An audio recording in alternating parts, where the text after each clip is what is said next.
Welcome to Durga kitchen. ఆవు చేలో మేస్తే దూడ గడ్డి మేస్తుందా చెప్పండి. మనం డైలీ చేసే పనులు మన పిల్లలు చూస్తూనే గమనిస్తూనే ఉంటారు. నేను వంట చేయడానికి ప్రిపేర్ చేస్తూ ఉంటే మా పాప నేను కూడా చేస్తాను మమ్మీ అనింది. ఇక వద్దు అన్నానంటే ఇల్లంతా గందరగోళం చేస్తుందండి. అందుకే మా పాప హెల్ప్ తీసుకొని ఈరోజు వంట కంప్లీట్ చేశాను.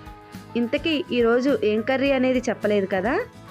సింపుల్గా చేసుకొని చిక్కుడుకాయ వెల్లుల్లి కారం ఫ్రై. ఈ కర్రీకి కావాల్సిన ఇంగ్రీడియంట్స్ అనేది చూసేద్దామండి. ఫస్ట్ మనకి కావాల్సిన ఇంగ్రీడియంట్ చిక్కుడుకాయలు. ఇవి సాల్ట్ వాటర్లో ఉడికించుకోవాలండి. అలాగే సాల్ట్, పసుపు, తాలింపు దినుసులు, ఎండుమిరపకాయలు, వెల్లుల్లి, ఆయిల్, ఎండుమిర్చి, వెల్లుల్లి, సాల్ట్ కలిపి మిక్సీలో వెల్లుల్లి కారం ప్రిపేర్ చేసుకోవాలి. ముందుగా స్టవ్ మీద ప్యాన్ పెట్టుకొని ప్యాన్ హీట్ ఎక్కిన తర్వాత ఆయిల్ వేసుకోవాలండి. అలాగే ఆయిల్ వేసుకున్న తర్వాత తాలింపు దినుసులు అనేవి వేయించుకోవాలి. తాలింపు దినుసులు వేయించుకున్న తర్వాత ముందుగా ఉడికించి పెట్టుకున్న చిక్కుడుకాయలను వేసుకుందాం. ఈ చిక్కుడుకాయలు పూర్తిగా ఆయిల్లో మనకి బాగా వేయించుకోవాలండి. ఈ విధంగా వేయించుకున్న తర్వాత మనం ఒకసారి చెక్ చేసుకోవాలి. చాలా వరకు వేగాయండి. ఇందులో మనం కూరకి సరిపడా వెల్లుల్లి కారం వేసుకుందాం. ఈ వెల్లుల్లి కారం ఎక్కువగా వేసుకుంటేనే టేస్ట్ అనేది బాగుంటుంది. ఈ కర్రీ అనేది మనకి పప్పుచారు, టమాటా రసం వాటిల్లో కూడా మనకి సైడ్ డిష్గా అనేది మనం తినొచ్చు.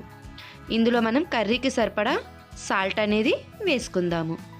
అలాగే పసుపు కూడా వేసుకుందామండి. పసుపు సాల్ట్ కలిసేటట్టు ఒకసారి మనం కర్రీ అనేది మిక్స్ చేసుకుందాము. చూసారు కదండి, ఈ విధంగా ఫ్రై అనేది అవ్వాలి. ఈ విధంగా బాగా ఫ్రై అయిన తర్వాత మనకి ఈ కర్రీ అనేది రెడీ అయిపోతుంది. చూసారు కదా, బాగా ఫ్రై అయిపోయిందండి. అంతే, ఎంతో సింపుల్గా కుక్ చేసుకొని చిక్కుడుకాయ వెల్లుల్లి కారం రెడీ. ఇక మా పాప కర్రీ నేను చేశాను డాడీ అని వాళ్ళ డాడీకి సర్వ్ చేసింది. చూద్దామండి, చెయ్యి కూడా కాల్చుకుంది.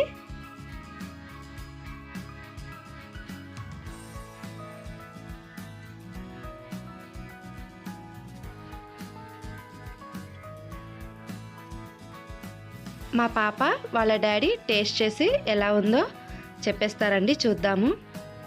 వాళ్ళ డాడీకి సర్వ్ చేస్తుందండి. వాళ్ళిద్దరూ ఇప్పుడు టేస్ట్ చేసి ఎలా ఉందో చెప్తారు. చూద్దాం.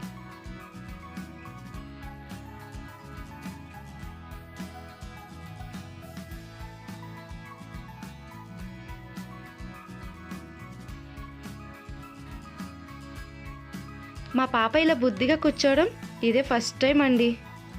చూసారు కదా, వీళ్ళు టేస్ట్ చేసి సూపర్ అనేసారు. Thank you so much. Thank you for watching.